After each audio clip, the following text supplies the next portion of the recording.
Hi guys, for today's video, share ko lang sa inyo experience ko dito sa OSEC S16 na action camera na to. Yan, bali itong action cam pala na to, last month ko pa nabili. Na-testing ko na rin siya.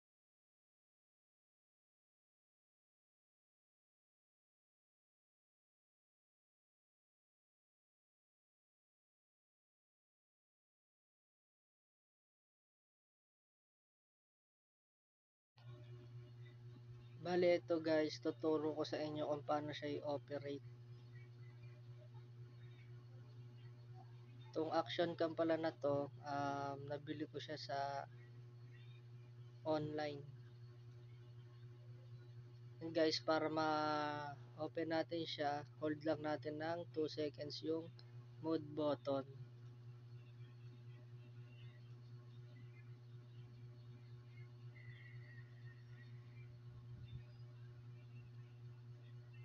Itong action cam na to, meron din nga pala siyang front screen display.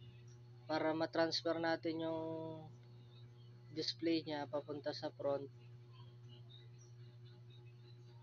hold lang natin ng 2 seconds yung down button.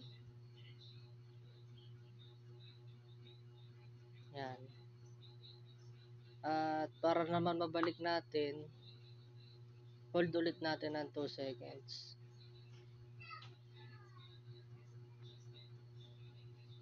Yan.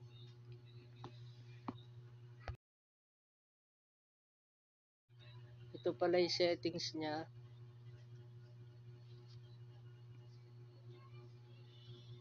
Bali itong video resolution niya, support na siya hanggang 4K resolution. Meron tayong 720, 60 fps. Meron din tayo 720p at 120 fps.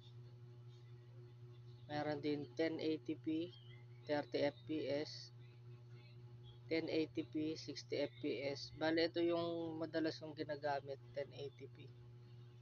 2.7K 60 fps and support na rin siya ng 4K 60 fps. Ayun nga guys, once na ginamit nyo yung 4K 60 fps, yung EIS niya or image stabilization ay hindi na support.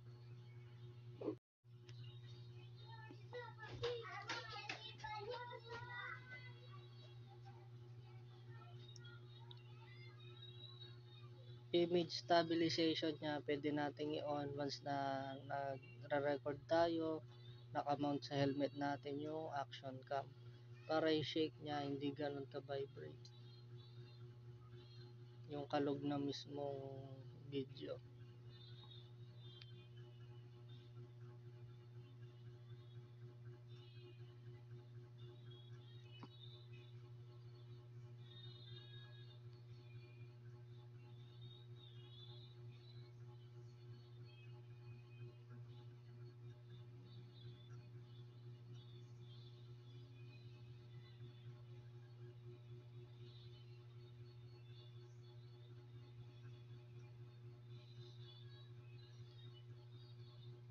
With noise reduction, meron din siya, pwede rin nating i-on para yung hangin hindi ganun kalakas pag nagre-record.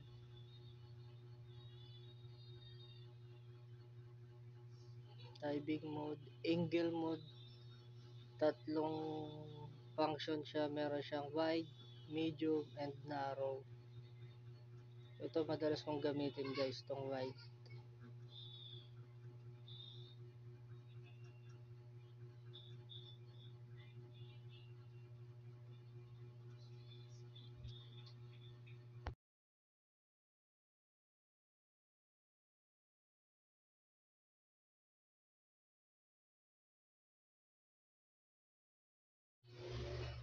Sa microphone naman natin, dalawa pwede nating pamilian, built-in yung sa mismong action cam or external.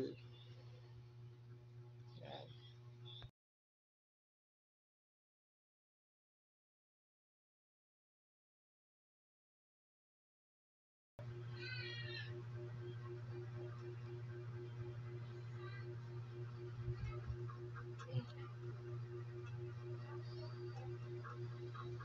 So yun nga pala, dahil last month ko pa 'to binili, na-experience ko na rin kung paano siya ginamit. Ang pinaka-settings nga pala na ginagamit ko sa inyo, yung pinaka-settings nga pala guys na ginagamit ko dito sa action cam na to is naka-loop record siya. Naka-loop record. Yung loop record niya guys na i-settings ko ng 5 minutes. Ang ginamit ko palang resolution sa kanya guys, ito 1080 at 60 fps. Ayan guys. Tapos yung loop recording ko guys, 5 minutes lang. Para kung sakaling i-edit nyo yung video, hindi kayo mahirapan. Kasi ito guys, lalo pagka imamount nyo siya sa motor, naka-on lang yung EIS ko or image stabilization. Ayan guys, para hindi siya ganong kakalog. Voice record, naka-on. Wind noise reduction, naka-on. Auto low light. Tapos itong metering ko, multi. Itong EB. Itong EB nga pala guys, once na naka-negative siya, mapapansin nyo, example, mataas yung sikat ng araw. Once na na-negative natin siya, para siyang brightness, dumidilim. Tapos once naman guys na naka-positive siya, mas lumiliwanag. Ayan guys yung EB niya. Pero ako, ginagamit ko guys ito. 0.0 lang. Kumbaga center. Ayan guys. Ayan yung setup ko sa video. Tapos ito naman sa mismo setting guys, ang gamit ko ay ang effect na gamit ko ay natural. Ayan.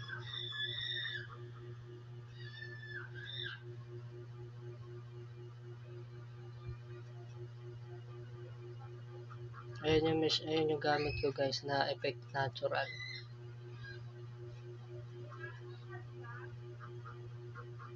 Tapos mamaya guys, papakita ko sa inyo yung aking sample video na gamit tong settings na to.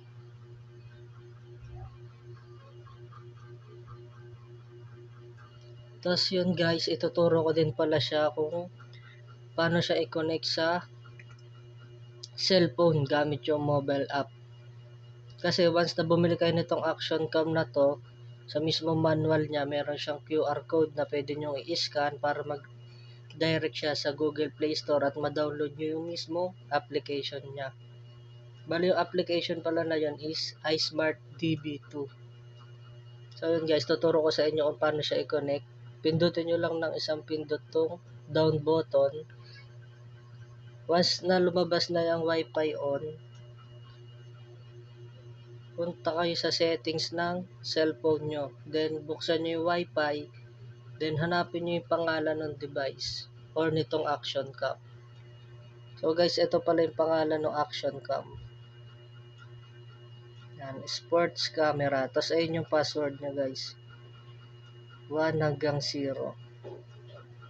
So yun guys, pag nakita nyo na sa Wi-Fi ng cellphone nyo, i-connect nyo siya. Then input nyo lang yung password.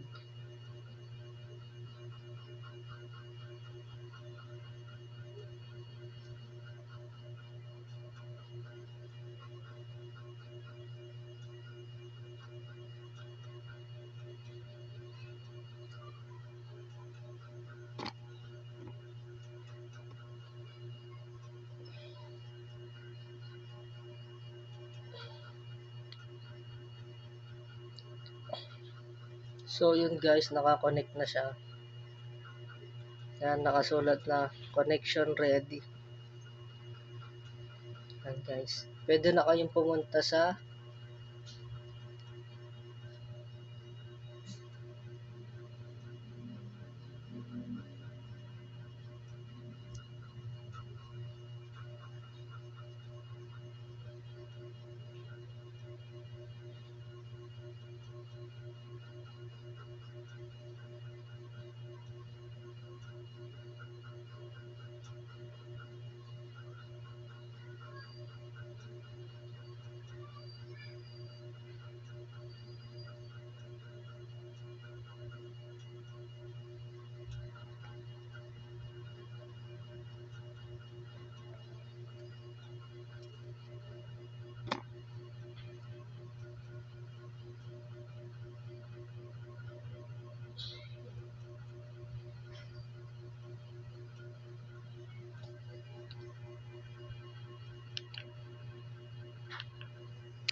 So yun guys, nakakonect na siya. Once na nakakonect na siya, lalabas na yung Wi-Fi connection ready. Yan. Tapos pwede na kayo pumunta sa mismong application na iSmart DB2. Open nyo lang siya guys. Once na naka-open na siya, click nyo lang yung Sport Cameras. Yan guys. Yan. Once na naka-open na siya guys, pwede na kayo mag-record gamit yung cellphone nyo. Yan. Then, pwede nyo ring i-download dito sa mismong cellphone nyo yung mga nakuha nyong video. Pindutin nyo lang gallery icon and photo. Pwede rin sa kanya yung mga na-capture nyo and video. Yan guys. Para ma-download nyo yung video na gusto nyo mapunta sa cellphone nyo guys, pindutin nyo lang na matagal. Then may lalabas na icon. Itong download icon. Then pindutin nyo lang hanggang matapos siya. Tapos yun naman guys, bali naturo ko na sa inyo. So, ipapakita ko naman sa inyo yung capture nitong action cam na to, kung gaano ba siya kalinaw. Then sa video rin.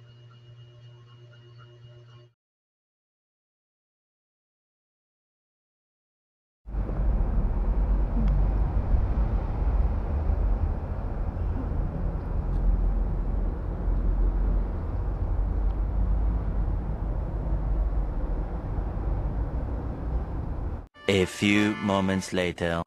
Tapos yun nga pala guys, experience ko lang. Bale ito naka-record siya.